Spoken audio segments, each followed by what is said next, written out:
कुंभ राशी.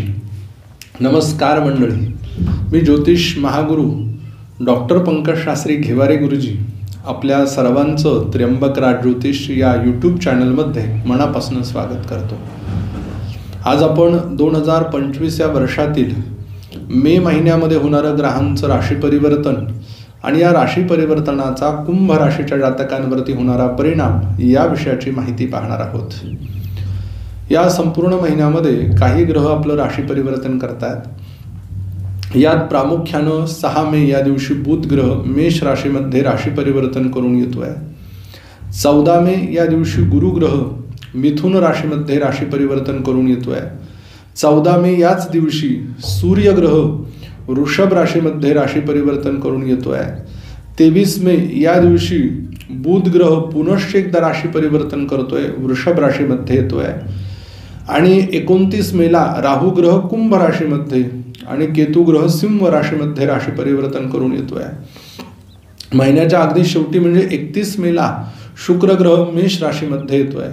मग या राशी परिवर्तनाचा कुंभ राशीच्या जातकांवरती नेमका काय परिणाम होणार आहे हे पाहणार आहोत आपण या व्हिडिओमध्ये. तत्पूर्वी एक महत्त्वाची सूचना, आपण जर आमच्या चॅनलला सबस्क्राईब केलं नसेल तर सबस्क्राईब करा, बेल आयकॉनचं बटन दाबा, व्हिडिओला लाईक करा, शेअर करा आणि कमेंट्समध्ये त्र्यंबक राज भगवान की जय हे लिहायला विसरू नका. कुंभ राशी, प्रथम स्थान तनुभाव. या स्थानाचा स्वामी शनी ग्रह हा धनस्थानामध्ये विराजमान झालेला आहे. लग्नेश धनस्थानामध्ये जाणं तसं पाहायला गेलं तर ही गोष्ट खूप चांगली आहे. धर्मस्थानाकडनं ज्यावेळेला मनुष्य अर्थस्थानाकडे जातो त्यावेळेला त्याच्या जीवनामध्ये अनेक बदल आपल्याला अनुभवायला मिळतात.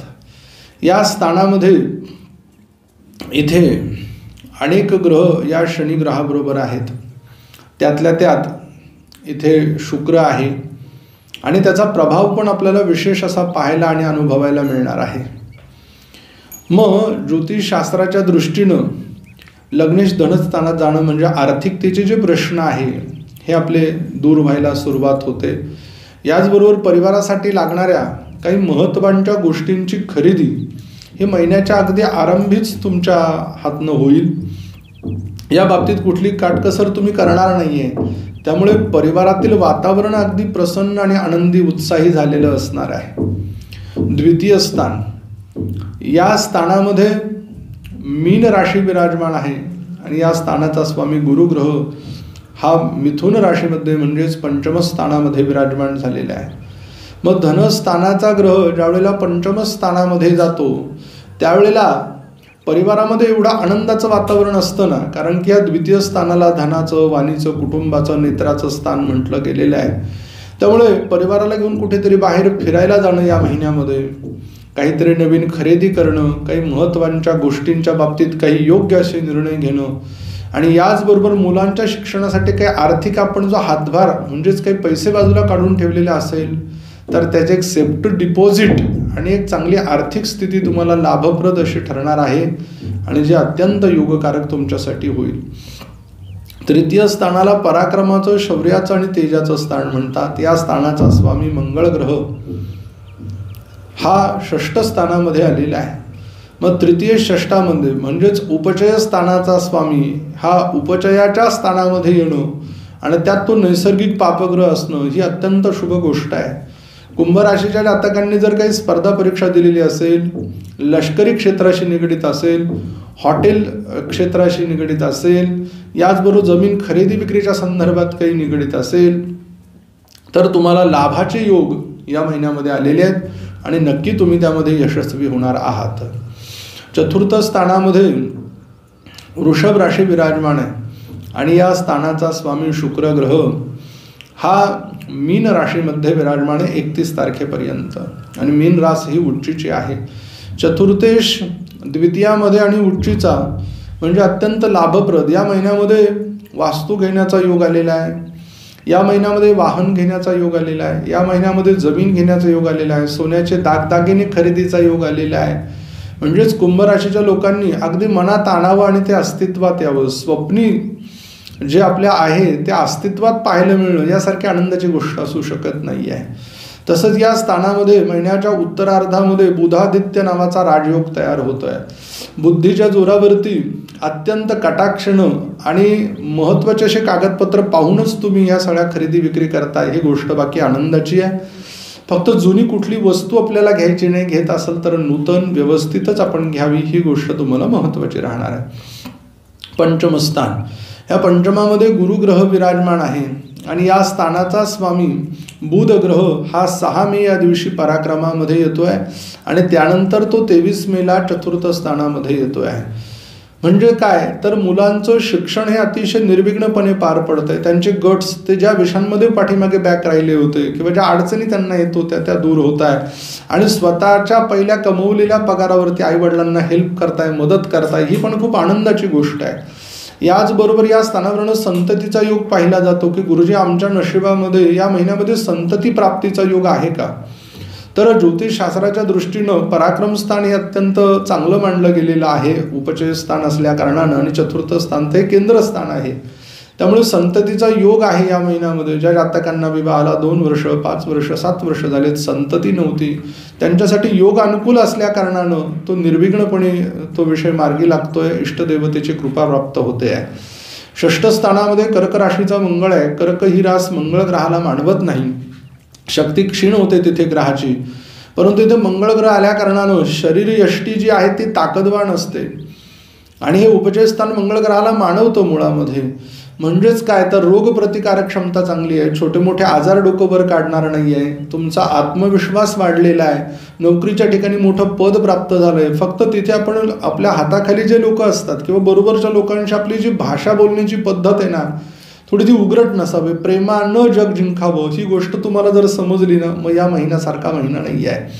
सप्तम स्थान, या स्थानाला जायाभाव म्हणतात. या स्थानाचा स्वामी सूर्यदेव हा राशी परिवर्तन करतोय 14 मे या दिवशी वृषभ राशीमध्ये. म्हणजेच काय, सप्तमेश हा केंद्रस्थानामध्ये येणं.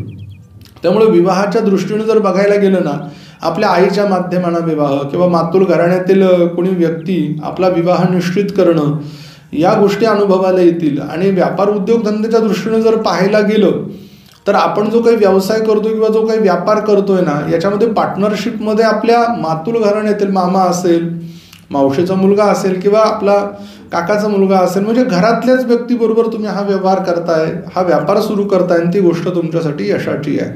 अष्टम स्थानाला मृत्यूचं स्थान म्हटलं गेलं. या स्थानाचा स्वामी मंगळ ग्रह, या स्थानाच्या वरती जर आपण विचार केला की ज्या वेळेला म्हणजे मंगळ ग्रहाची या स्थानावरती आपली 4थी दृष्टी येते, परंतु ती या महिन्यामध्ये न येता ती पाठीमागच्या अनेक काही महिन्यांपासून तिथे ती विराजमान होती. या महिन्यामध्ये मंगळ ग्रह तिथे दृष्टी टाकत नाहीये, परंतु त्या स्थानाचा स्वामी जो बुध ग्रह आहे तो पराक्रमातनं चतुर्थाकडे येणार आहे. म्हणजेच तुमच्या बाबतीत गोष्टी कशा घडणार आहेत त्या, तर अचानक धनप्राप्ती योग नसून स्वकष्टानं धनप्राप्ती आहे. याचबरोबर ज्या वेळेला तो चतुर्थात येईल तर आपले काही वडिलोपार्जित कोर्टाचे केसेसचे काही निकाल असेल तर ते तुमचे व्यवस्थित मार्गी लागतील. आणि दुसरी गोष्ट म्हणजे आपल्या बहीण भावाला गाडी वाहन जर चालवायचं असेल तर ते थोडं जपून चालवण्याची तुम्ही सल्ला त्यांना दिला पाहिजे, तो यशदायी ठरेल. भाग्यस्थान, इथे तुला राशी विराजमान आहे. स्वामी शुक्र ग्रह धनस्थानात आहे, त्यामुळे भाग्याला धनाची साथ आहे, धनाची कमतरता होत नाहीये, आध्यात्मिकतेची कमतरता होत नाहीये, मन फक्त आपलं स्थिर राहिलं पाहिजे. दशमस्थानाला कर्मस्थान म्हटलं गेलं आहे. या स्थानाचा स्वामी मंगळ ग्रह हा षष्ठ स्थानामध्ये आहे. त्यामुळे स्थिर स्वरूपाची नोकरी, धरसोडपणा आता राहत नाहीये, कामामध्ये एक चांगलं मोठं पद मिळतंय, कामामध्ये एक जबाबदारी मिळते. आणि मग हे सगळं मिळाल्यामुळे आपल्यामध्ये जो आपण धरसोड वृत्तीचा जो पणा ठेवला आहे ना, त्याला जर बाजूला केलं ना, कटाक्षतेनं पुढे जाण्याचा विचार ठेवला तर मागे वळून पडण्याची पाहण्याची गरज तुम्हाला पडणार नाहीये. ही गोष्ट तेवढीच महत्त्वाची आहे. एकादश स्थानाला लाभस्थान म्हटलं. या स्थानाचा स्वामी गुरु हा ग्रह पंचम स्थानामध्ये आल्यामुळे लाभांचे योग आहे. मुलांच्या कडनं जास्तीत विशेष लाभ होतील, त्यांची प्रगती बघून तुम्हाला आनंद वाटेल, उत्कर्ष वाटेल. मुलांच्या शिक्षणासाठी तुमच्या मदत करतील आपल्या जवळचे लोक, मुलं उच्च शिक्षणासाठी बाहेर जातील, हे एक आनंदाची गोष्ट आहे. व्ययस्थानामध्ये मकर रास आहे आणि या स्थानाचा स्वामी शनी ग्रह हा धनस्थानात गेला, त्यामुळे स्वकुटुंबासाठी आर्थिक खर्च आहे. फक्त मग एक विशेष गोष्ट, कुणाच्या भांडण तंट्यामध्ये, कोर्टाच्या केसेसच्या लफड्यामध्ये न पडलेलं बरं, म्हणजे आपण कुठल्याही गोष्टीत अटकत नाही आहे. कुंभ राशीच्या जातकांसाठी शुभ अंक 1 आहे. शुभ रंग तुमच्यासाठी करडा आहे. कुठल्या दिवशी चांगल्या कामांची सुरुवात कराल? 17 तारीख, 18 तारीख, 19 तारीख, 20 तारीख आणि 21 तारीख आहे. अशुभ दिवस कोणते ज्या दिवशी आपल्याला चांगले कामं करायचे नाही आहेत? तर 5 तारीख आणि 6 तारीख आहे. आपल्याला एक मंत्र देतो, त्या मंत्राचं आपण पठन करा. नक्की जीवनातील आपल्या अडचण कमी होईल आणि आपल्याला चांगले अनुभव येतील. मंत्र आहे ओम विष्णवे नमः. लवकर भेटू आपण पुढील व्हिडिओमध्ये. तोपर्यंत सर्वांना नमस्कार.